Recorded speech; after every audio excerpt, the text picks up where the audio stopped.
My name is Riach.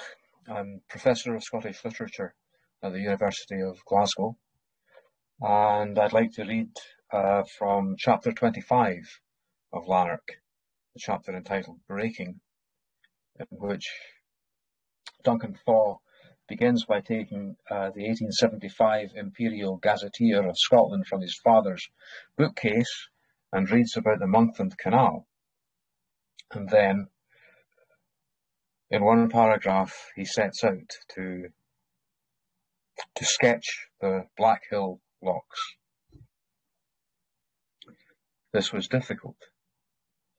He knew how the two great water staircases curved round and down the hill, but from any one level, the rest were invisible. Moreover, the weight of the architecture was seen best from the base, spaciousness from on top. Yet he wanted to show both equally, so that eyes would climb his landscape as freely as a good athlete, exploring the place. He invented a perspective, showing the locks from below when looked at from left to right, and from above when seen from right to left. He painted them as they would appear to a giant lying on his side, with eyes more than 100 feet apart and tilted at an angle of 45 degrees.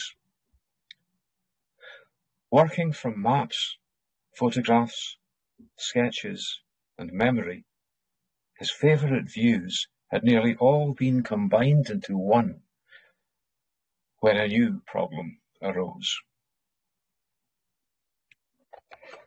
The problem is people. He had meant to people the canvas with Sunday afternoon activity, children fishing for minnows with jam jars, a woman clipping a hedge round an old lockkeeper's cottage, a pensioner exercising a dog on the towpath. But the locks now looked so solid that he wanted them to frame something vaster. He opened the last book of the Bible and read of ultimatums and proclamations of war, starvation, profiteering, and death. Flaming bodies hurled through the sky to poison whole nations. The politics of the book seemed as modern as in the days of St. John and Albrecht Dürer. The final splitting of people into good and bad, and the survival of the good into a luxurious new world, was unconvincing. But politicians usually talk like that in a crisis.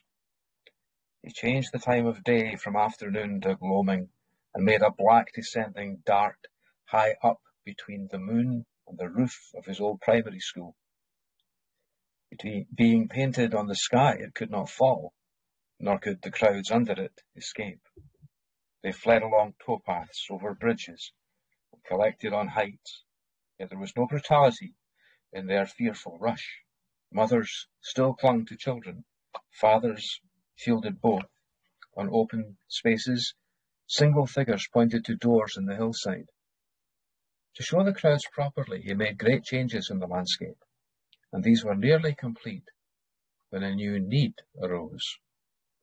In that huge multitude, only types were visible, and he suddenly wanted a life-size figure in the foreground, someone whose bewildered face looked straight at the viewers, making them feel part of the multitude too. Duncan Thaw's attempt to paint the Black Hill locks, to sketch the Black Hill locks, always seemed to be a kind of parable of Alasdair Gray's own attempt to do what he does in Lanark.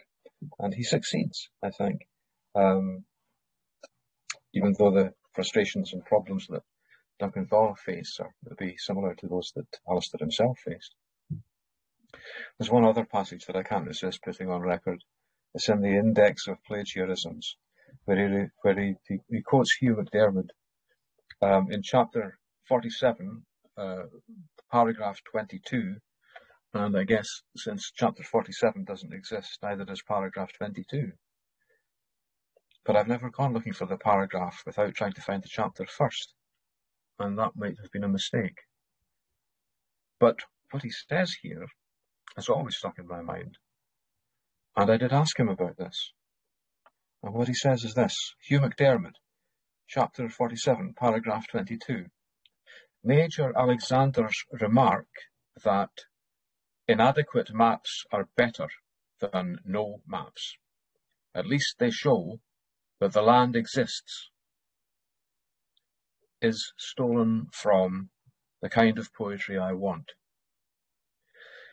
Now, The Kind of Poetry I Want is a long kind of part of a great epic poem by Hugh MacDiarmid that was published first in his autobiography, Lucky Poet, in 1942, I think, or 43. 1943, I think, Lucky Poet, and then again as a book in 1962. But The Kind of Poetry I Want I have read many times, and in no part of it could I find that quotation. So I did ask Alasdair about that at one point, and he said, "Alan, I made it up."